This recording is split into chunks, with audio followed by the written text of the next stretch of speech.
will now move on to our next partner organization, which is Women Helping All People, the Scholastic Academy, and our first speaker will be LaNicia. Hi, I'm LaNicia, a biology major, and my service learning class was cultural anthropology. I worked with Women Helping All People, and specifically I worked at the after school program that they provide in the public housing in Marin City. And I guess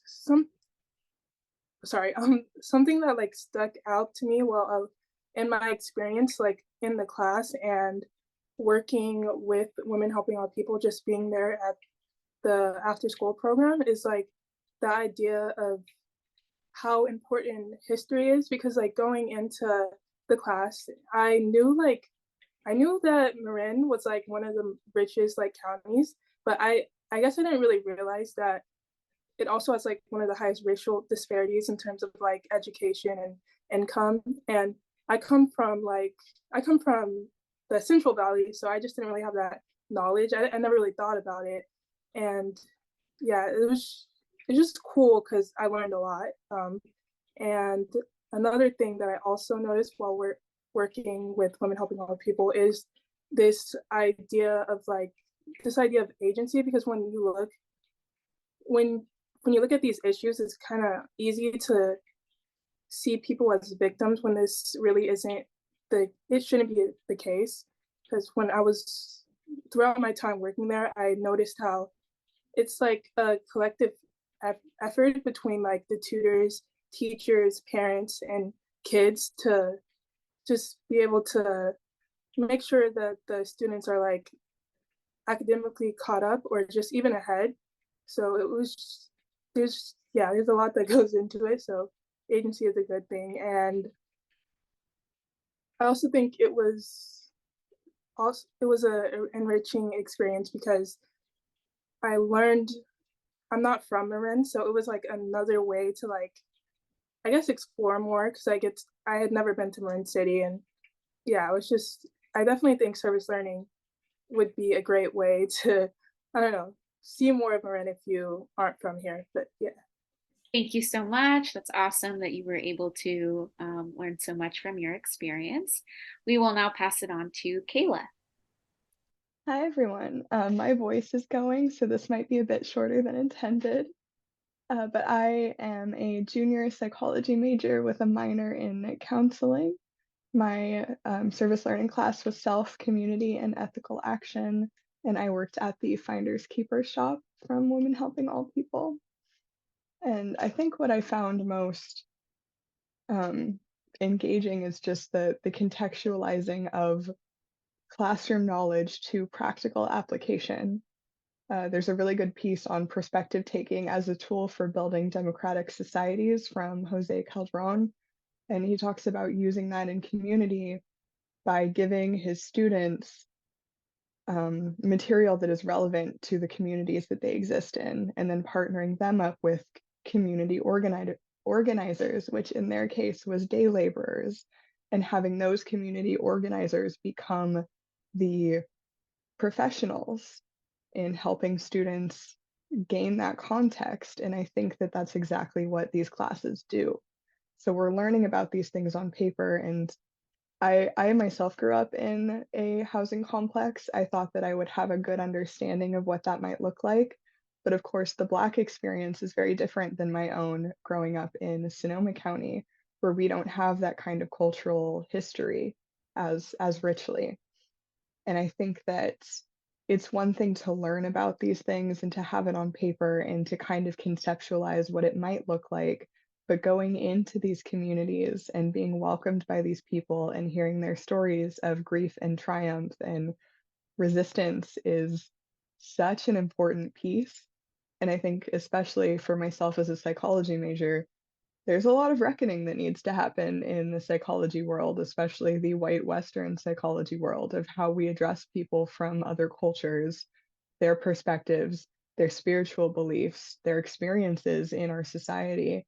And I think that it should be just a more common thing that we do, that we go into other cultures and we listen actively and we take feedback and we check our own experiences. And it was just such a great thing to do, to be able to have that opportunity and really go into it with the idea of like, I am here to learn and listen from people that have different expertise than me. And I love that Dominican has provided that opportunity, and I look forward to doing it again in the future. Thank you. Thank you so much, Kayla, especially for sharing about how it ties with your psychology major. I'm also a psych major, so nice to hear that you have that perspective. We will now pass it on to Anna, who is one of our Edge Fellows, and after we will hear from Royce, who is the Executive Director at Women Helping All People. Hi, everyone. My name is Anna. I'm a senior occupational therapy student with a minor in community action and social change. There's a school going on behind us, so you can hear those noises. But I've been helping out Marin City since my time within service learning. I am very, very appreciative of all the help that I'm here and the experiences that we've had. I'm currently now at Bridge the Gap. So I'm helping out with some of the older students that are from Marin City, but my time Marin City here is just as LaNicia and Kayla have both said, a very meaningful and very fruitful and very educational. I think the biggest part of Marin City is getting to know the people here. That's where you gain most of the knowledge and getting their perspectives. So yeah, that's what I have to say about Marin City. And here's Royce. Good afternoon, everyone. I'm happy to have met Emily and this program. Women Helping All People, due to one of our only funder passed away in June. And so we have greatly, especially this year, have depended upon volunteerism, and to have Dominican students not only in our after school program, but with our Finders Keepers shop. And I tell you, during the brief orientation that I give them, I just basically empower them. And one little thing that I find that is funny, when what they do at our Finders Keepers is that people from all over Marin County donate clothing and household goods, etc. And so it was their job to sort out the clothing or whatever, and then I tell them to play like that this is yours, and what you would do. And so that's just what they did. They as it relates to the clothing, I would tell them, well, we only want things that either you, your mother, or your grandmother might wear. If not, we don't need it. We don't support Hoochie Mama and all of that. But I tell you, they were just wonderful and just very assertive, and knowing the merchandise. It was like being in a little boutique, and that's how it was is organized, and that's how they maintained it. So I'm very happy for them, and also for our tutors. We had two or three tutors that worked in our after school program, and I tell you, LaNicia, did I pronounce it right? She was really, in fact, I had a conversation with my math student today, because she was really just spoiled to the treatment that she received after school, to the point of where she feels now that she wants to have a one-on-one all throughout the day. So I enjoyed the experience. I enjoyed having them. This is our second year, and looking forward. And while I was listening to everyone, it reminded me of some of the programs that we actually had before we started our school at Women Helping All People. and I was telling Anna, we had GED and ESL classes, but it was back when the influx of the Vietnamese population when they came over, and I was one of the volunteers, and they were able to go to College of Marin when I got through with them in terms of teaching them English and the sounds and how to sound out words and the definitions, etc. So I want to send out another shout out to Emily for all the work that she does and is doing, and hopefully will continue to do. Thank you. Thank you so much, Anna and Royce, for sharing about your wonderful experiences. We will now pass it on to Zoe, who will talk about community engagement with San Rafael High School. Hi everyone, I'm so excited to be here speaking with all of you today. My name is Zoe Gustafson and I'm a sophomore and a biology major.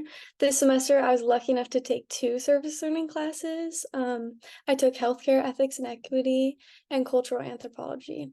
My community partner this semester was San Rafael High's academic aid for student athletes. San Rafael High has a really diverse student body with about a 70% Hispanic population. The program that I worked with is an after-school study hall for the student athletes. As a student athlete here at Dominican, I was really passionate about helping and starting this program. The program is designed to carve out time for athletes to do their schoolwork and to offer Dominican service learners the experience to provide tutoring and support. I also participated in the Cine y Cultura program, which is another pilot program for San Rafael High students. Many of them who participated in the program were recently arrived immigrants. During the program, we usually watched a film about Hispanic and Latinx communities fighting injustice in the United States. And then we would hold a discussion group with the students about the film in relation to their lives. One San Rafael High student shared a really profound story with me. Recently, for Guatemalan Independence Day, a lot of the residents in the Canal neighborhood were celebrating and partying in the streets. Unfortunately, this large celebration led to violence and several residents were injured. The point of the story is that the student was warned by his parents not to go to a celebration like that where violence could occur. But I wouldn't imagine being warned by my own parents not to go to a public celebration like that one because I could be hurt. But this is our same neighborhood. What is going on? What is the difference between me and that one student? Latina feminist scholar Adia Isaiah Diaz calls this acknowledgement of other stories and daily experience lo cotidiano. In practice, lo cotidiano is to take the daily life of everyday people, work, school, money, food, and analyze how it is being influenced by systemic oppression and societal norms. Without actively listening to the students' stories, I would not have realized how sheltered I am from the dangers that the residents of the Canal neighborhood experience. Through working with my community partner, I have been able to see San Rafael through a different lens. I have finally started to understand the inequities that San Rafael High students face. The Cine y Cultura program was facilitated by Dominican's very own Professor Lucia Leon, who did an incredible job with the program. And she did an incredible job making everyone feel welcome. From her, I learned the practice of being sensitive to creating a positive experience for others, even if they are mundane experiences, because each experience does add up. While working with the Academic Aid for Student Athletes program at San Rafael High, I was able to get a closer look at the football team and their culture, along with their lo cotidiano. By the end of the semester, I noted that the football team has a tight-knit camaraderie despite its diversity. Although it seemed like there were cliques formed around the students' race and ethnic identities, everyone respected the seniority in the team. And without feeling like the cliques were segregating, the atmosphere of the team was in celebration of the shared cultural wealth that each person brought. As an athlete myself, I believe that I observed a good model for strengthening the bond between teammates there. This semester, I have learned to apply different theories and practices from my 2 service learning courses in my interactions with others. I've learned how to identify structural inequities as well as appreciate community cultural wealth coming from people navigating these inequities. And that is all thanks to San Rafael High and the time that I spent working with the students and the staff and there.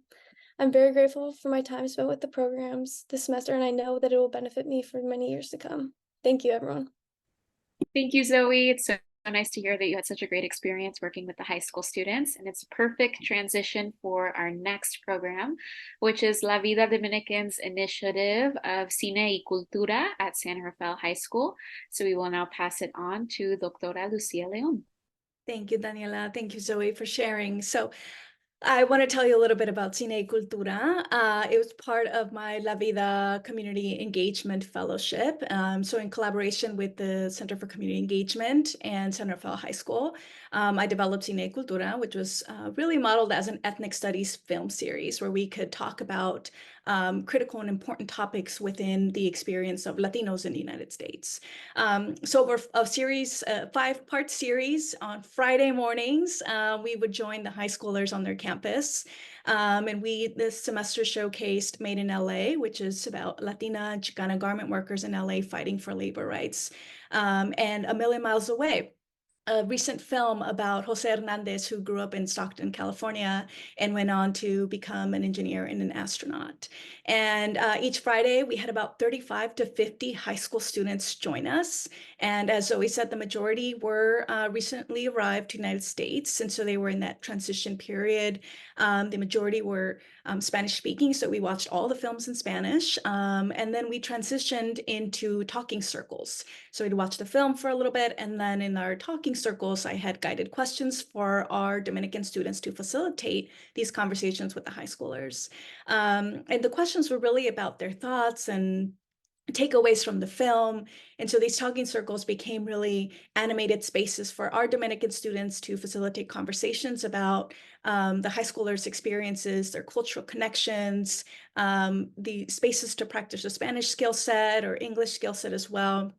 And our students really got a chance to share their educational journeys with the high schoolers and to hear also their experience as students, and all centered and focused around what it means to be a Latino in the United States. What does it mean to be a Latino immigrant? What does it mean for Latinos to be in the workforce, to be in these educational trajectories? What are their experiences? How do we see our own families mirrored in that process? And so again, thank you very much to the students who joined us. We had every given Friday, we had anywhere from 3 to 9 service learning students, La Vida students, who would join us on a nice morning with our students. So thank you very much for that collaboration. And I think Yuliana is next. I'm going to pass it on to her to tell us a little bit about what it was like for her as a student with Cine y Cultura.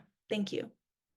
Thank you, Doctora Leon. So my name is Yuliana Cervantes. I am a sophomore nursing major this year, and the service learning classes that I took was immigration and citizenship philosophy with Doctora Leon, and my history class, evolution of history, with Dr. Cynthia Taylor. And I participated in study skills at San Rafael High School. And this program was there to help these students who did not receive good grades in their math and English course in their 8th grade year. So most of these students did not get promoted, but are having that second chance in our study skills class.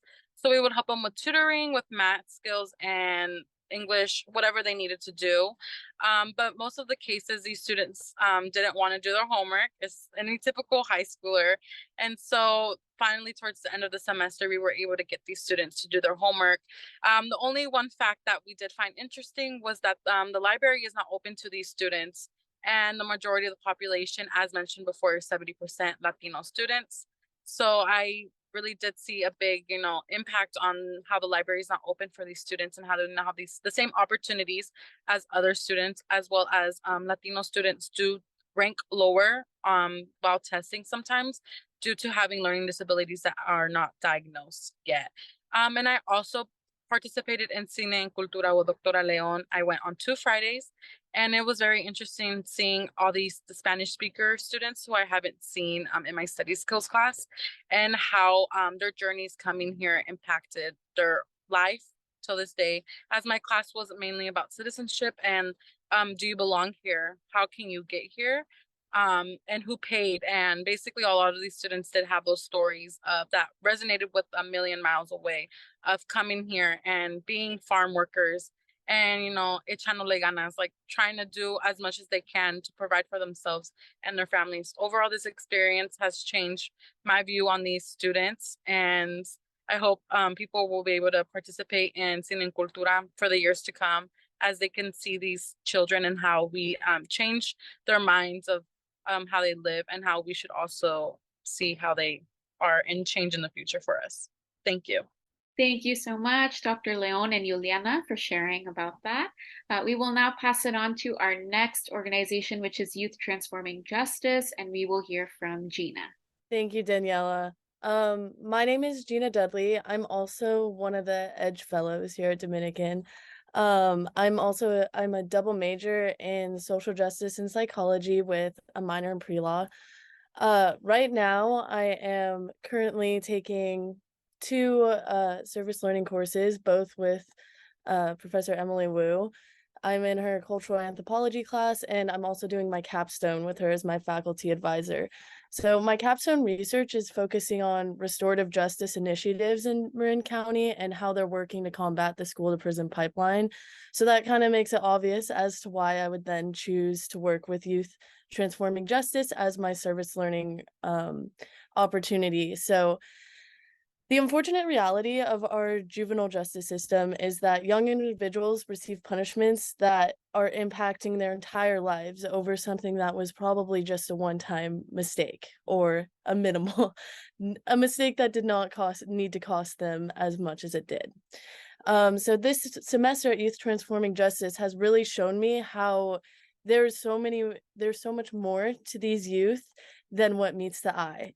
And really all you need to do is take the time and the appreciation for them as individuals to understand their path forward. So the specific program I worked with was Peer Solutions. And this is essentially where a youth defendant will come and they'll sit in front of a panel of their own peers. So i.e. everybody, it's like everybody's in high school in this meeting or around there. And then there's of course adult facilitators and adult advocates. It's facilitated necessarily, but they're asked questions about who they are as a person, what happened, and it's essentially seeing, are you going to take accountability for it? How are you going to move forward? And how are you going to find the correct path? And I got to work as a case manager, so one-on-one with these youth after their hearing, and I got to help them find community engagement opportunities where they can go out and complete their community service hours at places where they actually want to be.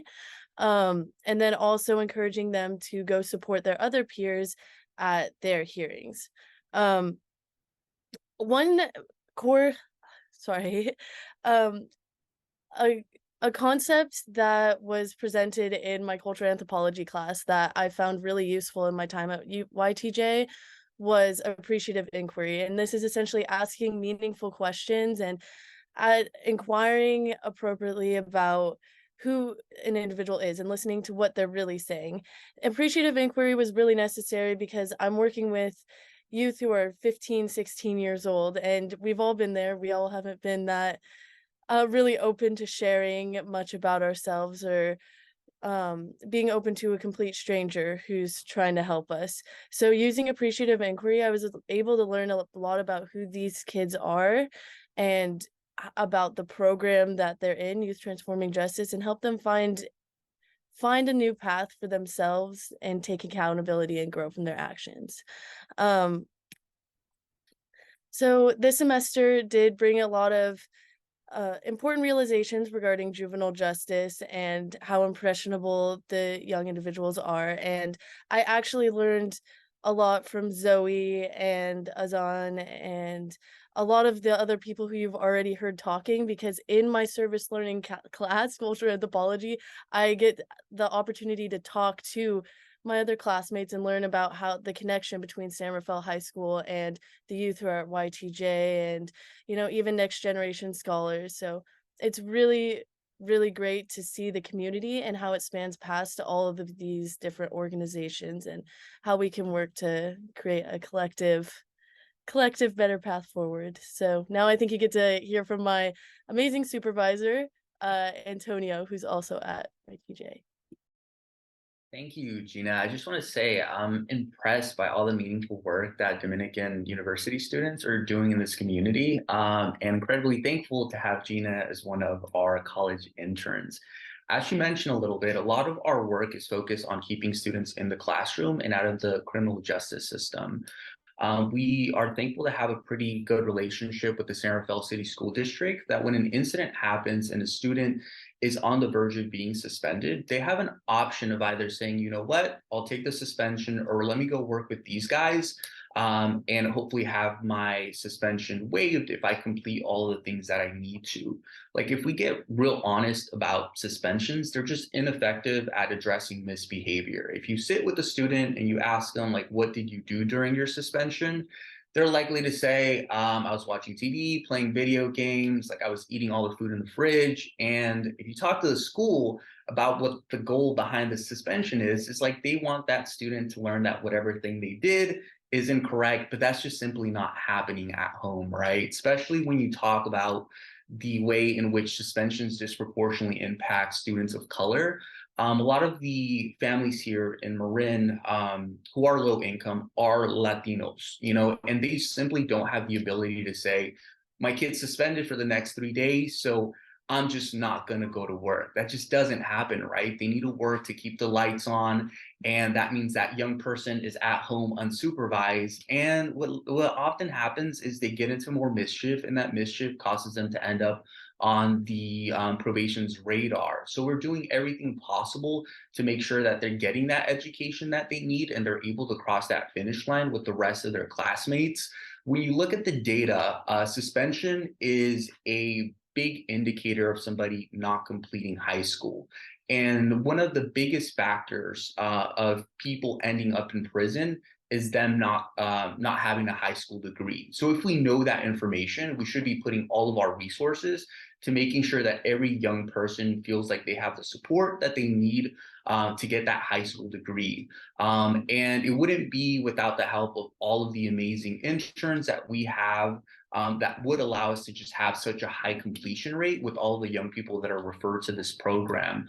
I invite anybody who's interested in checking out Youth Court Peer Solutions, formerly Youth Court, which is a flagship program that has been in existence here in Marin for the last 20 years. And while Peer Solutions is great at addressing behavior as it happens, is a reactive program. So what we started to do now is move a little bit more upstream and work at elementary schools to provide like safe spaces where students are able to share with one another what's going on in their life, because we know that schools here in Marin are incredibly segregated, and we want to break down some of those barriers so students that normally wouldn't interact with one another have an opportunity to do so. And also it gives teachers the ability to identify, based on what everybody's sharing, which students might be having a difficult time and might need additional resources. Because when students are young, they're pretty cute, teachers are willing to work with them, but if those students don't get the help that they need early on, once they get to middle school and high school, and if they start to act out, they pretty soon get labeled, and teachers are much more reluctant to really have the same patience with them at that moment. And that's where students get suspended and oftentimes expelled. So if any of you are interested in checking us out, we hold hearings every Wednesday at 4:30. Those are open to anybody who wants to see them. And maybe I'll plug in my email. So if you guys want to reach out, you're welcome to. And if you want to see what we got going on for the next semester, feel free to reach out. So thank you again for all the amazing work. Thank you so much, Gina and Antonio, for sharing all the important work that you have been doing. We will now pass it on to Stacy, who will talk about experiences with Downtown Streets team. Great. Thank you so much, Daniela.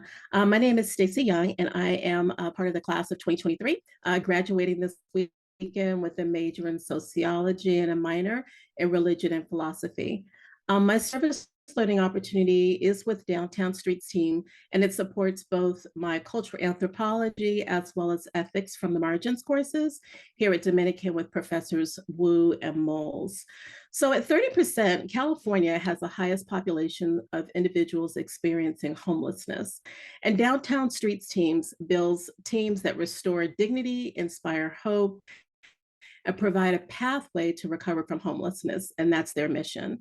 Team members are unhoused neighbors or folks at risk of experiencing homelessness.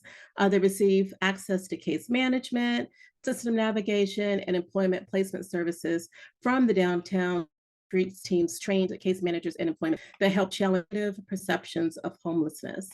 And so I had the opportunity of working with the teams on Tuesdays.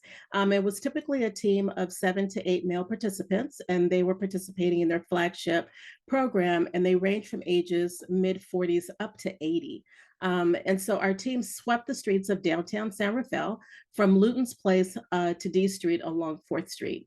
And we also cleaned the sidewalks of the homeless encampment near Safeway on Anderson Street. And so the magic really happens not in actually sweeping and cleaning the streets, but engaging the team through appreciative inquiry and learning of their journeys and experiences with systematic racism in housing, and some of which had stemmed from either incarceration as part of their background or even mental health challenges. Some of the gentlemen were also military servicemen who had served in our different branches of service here in the United States. And so the downtown streets team also meets weekly, and they have a weekly success meeting, which actually started 1 minute ago.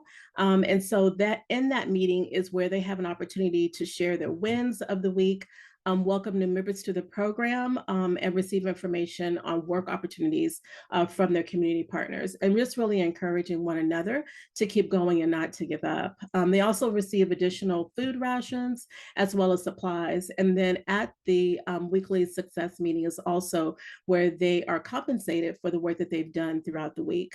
And so one of the things that I learned within this opportunity to serve for this organization is that we typically have a mindset that, when you see homeless people, you kind of maybe have this preconceived notion that they're there because of things that they had done or didn't do, right? And that's not always the case, because homelessness is fluid. And so with their program, they have the opportunity to be able to assist individuals that are experiencing homelessness or maybe in transitional housing.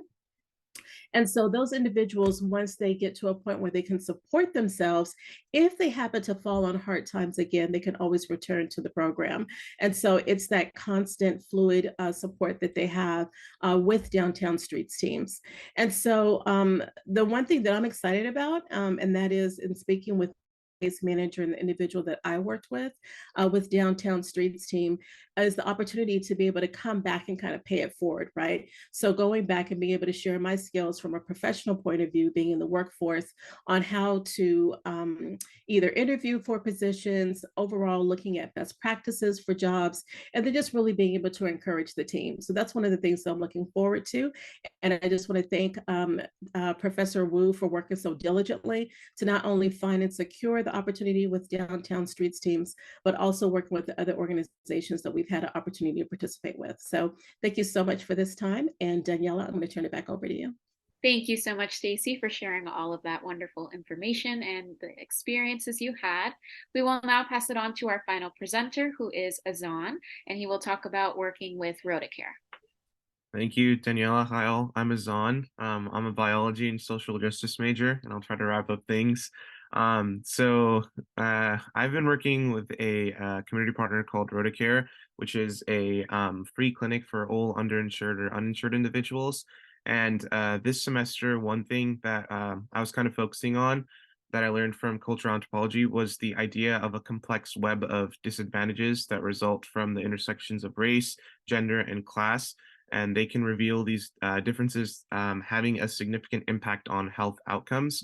The discrepancies have a substantial impact on vulnerable communities and are maintained by restricted access to basic resources like employment, healthcare, education, and they kind of highlight the interdependence of many social systems. When it comes to Rotacare, I've noticed that it's kind of crucial to recognize the efforts of these organizations because they kind of play a pivotal role in bridging the gaps in healthcare accessibility. Rotacare's commitment to providing free medical services to underserved communities directly addresses the disparities created by the intersections of gender, race, and class. By offering healthcare services without financial barriers, Rotacare contributes to breaking down the systematic obstacles that perpetuate health inequalities. When it comes to my capstone work that I want to do next semester, I've been kind of focusing on this new law that came out in California, which is going to offer Medi-Cal to anybody, regardless of their insurance status. So that is going to be something that's great, but I think that's going to have some trouble being implemented, especially with the fact that some of the people that come to RotaCare don't have access to resources that let them know about Medi-Cal being free for everyone, and then initially signing up for Medi-Cal could also be a challenge. Another thing is this idea of RotaCare, whether clinics like these will keep to be alive, because right now RotaCare can only offer people or only can offer them healthcare services through them not being uninsured. So, you know, as we continue with this new law, I really want to focus on that, and the idea of bringing justice to everybody in healthcare is going to be my focus, hopefully. Thank you so much, Azan. And thank you everyone for being here today and everyone who presented. Thank you all for being here. We're at the end of the semester, so congratulations for finishing classes and all of the work that you've done this semester. We are very thankful for everyone who presented, and we hope you have a great rest of your day.